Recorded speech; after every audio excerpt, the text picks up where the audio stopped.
Mula pa lang nag-away na po kagad itong ano.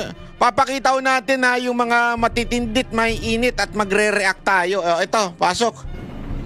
Are you ready? Mr. Chair, I wish I can make a few clarificatory questions before we start. But these are prejudicial questions, Mr. Chair. Later. Let's hear first from the principal witness this morning. No, but these are prejudicial questions. Okay, Mr. go ahead, Chair. go ahead. Foremost to my mind, Mr. Chair, is the integrity, the impartiality, and the objectivity of the proceedings of this committee.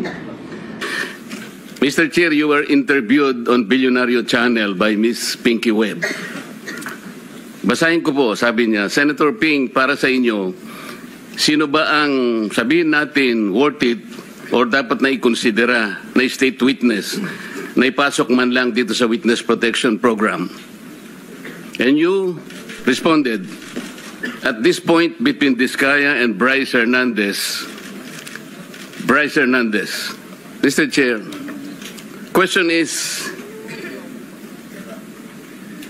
does the chairman has the prerogative or the right to make judgment? No. That's my perspective, no? That's my personal opinion outside of the hearing or outside of this hall.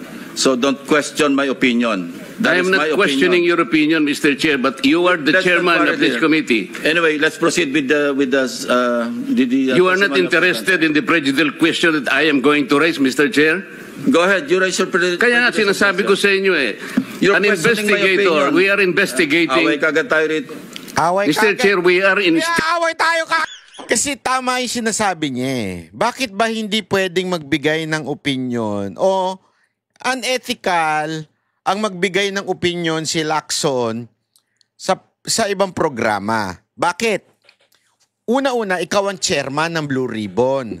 Ano ho ba ang iyong trabaho bilang chairman ng Blue Ribbon? Ikaw ang nag-iimbestiga na mga katiwalian na nangyari. Specifically, itong flood control project at mga katiwalian pa sa DPWH at kung ano-ano pang proyekto. So, dapat objective ka. Hindi ka muna huhusga until matapos man lang yung yung iyong hearing. Kasi nga iniimbestigahan mo. Ikaw pa naman, Lacson, investigador ka. Pwede mo bagang imbestigahan ng isang tao na sinasabi mo na kaagad na ikaw ang may kasalanan o ikaw magnanakaw ka o ikaw ang nagtutulak. Di ba? Hindi investigador ka nga Kaya ka nga nag-iimbestiga. This one, hindi pa nga siya nagsisimula. I think this is the first time na siya ang Blue Ribbon. Pero before that, nagkomento na kaagad siya na tila pumapabor na si isang witness. Diba? Bakit to? Yun nga yung nakakapagtaka. Kasi nga, halatang halata. Alam mo, Lacson, at saka ikaw, Soto, halatang halata kayo na dinadivert ninyo ang sisi kay Romualdez. Inililipat nyo lang doon sa mga nasa baba at sa mga senador. Ngayon, hindi ko sinasabing malinis ang mga senador, hindi ko sinasabing malinis si Saldico, hindi yon. Kaya lang, mas binibigyan mo ng timbang yung sinasabi ng iilang witness compare doon sa kay Diskaya. Kay Diskaya, nagkaroon ka na kaagad ng para ka lang kaagad na bias ka. Ay, hindi sila credible. Etong mga sila Hernandez credible. Bakit ganun? Yun yung pinupuna ni Marcoleta. Sinasabi lang niya simpleng-simple. Sandali lang, huwag ka muna magsalita. Huwag mo munang husgahan. Bakit hindi natin imbestigahan muna lahat ng witness? Tapos tingnan mo ang hirit ni Lacson nung napiko na ayaw tumanggap ng correction. Pareho sila ni Soto ang taas ng feeling ito kasi si Soto tsaka to si Lacson kaya nagkakasundo itong dalawa. Kasi pareho silang mayabang. Para bagang sila na yung pinaka-veterano na kami, matagal na kaming senador. So kami na yung tama. Wala nang ibang tama dito. Oo, may tama talaga kayo. Tuloy. Hearing is suspended.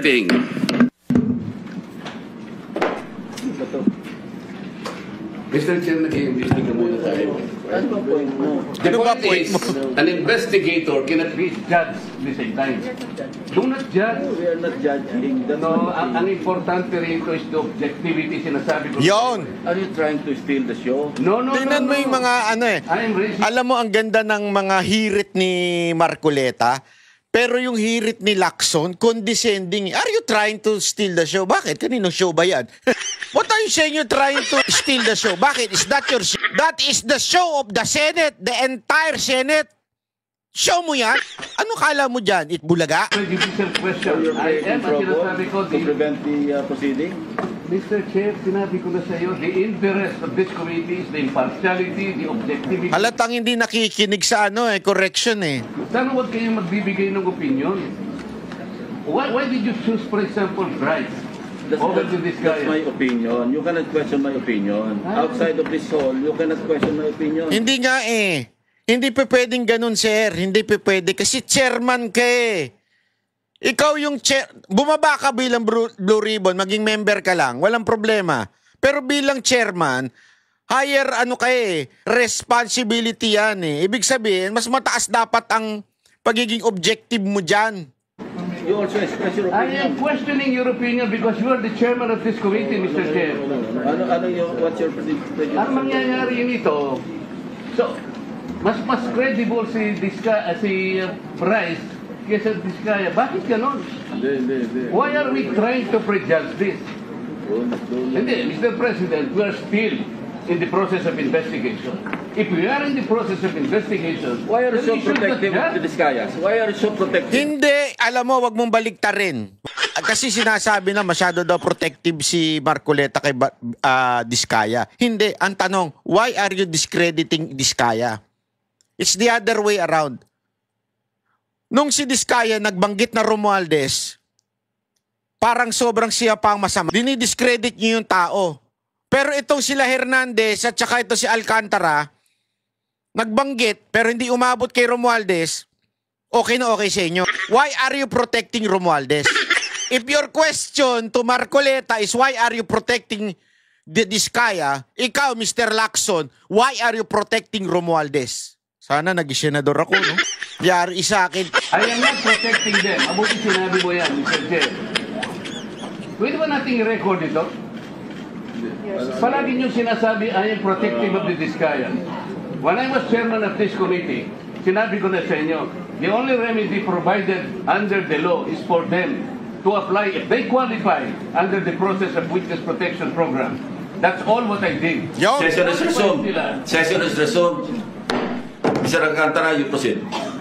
I am questioning the proceedings, Mr. Chair. oo nga, ikini-question pa eh. Alam mo, katawa ako dito. Alam niyo kung bakit? Nawala yung ano eh, yung galing-galingan ni Lacson eh, tsaka ni Sot. Marcoleta, talagang hindi kami nagsisisi sa boto namin sa'yo, walang biro. Sobrang hindi ako nagsisisi, talagang pag ikaw nanindigan, talagang wapak. Walang gumaganyan sa mga yan eh. Kasi masyado mayayabang niya mga yan. Ang tataas at ang tingin niya sa sarili nila na feeling nila sila na pinakamatalino. Eh nakatapat sila ng abogado. O di nayari sila, Brad. Mr. Alcantara, you proceed. Go ahead. I will register my continuing objection, Mr. Chair. Patay kayo. Hindi pa tapos si Tatang. Nakakabilib talaga si Marcoleta. Talagang, alam mo kung bakit nakakabilib si Marcoleta? He is so professional eh. Yeah?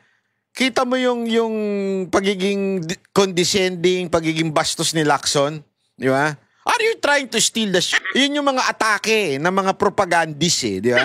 Atake ng mga politiko. Yeah? Yung mga hirit niya na are you protecting Diskaya? Alam mong ano eh, political, di ba? Ito si Marcoleta, objective, lawyer, ang dating. Sa bagay. I will question the objectivity of these proceedings if you will not allow me raise these points. Maybe in the plenary. May ganyan na. I will question the proceedings. Ibig sabihin, questionin niya. Naku po, patay tayo dyan. Ano ngayon? Patay kayo. This afternoon, I will raise it. Go ahead. Mr. Alcantara, you proceed with your statement. Your Honor, okay lang po bang makapagbigay ako ng opening statement ko po? Proceed. Ano bang gagawin natin dito? Magandang maga po sa inyong lahat.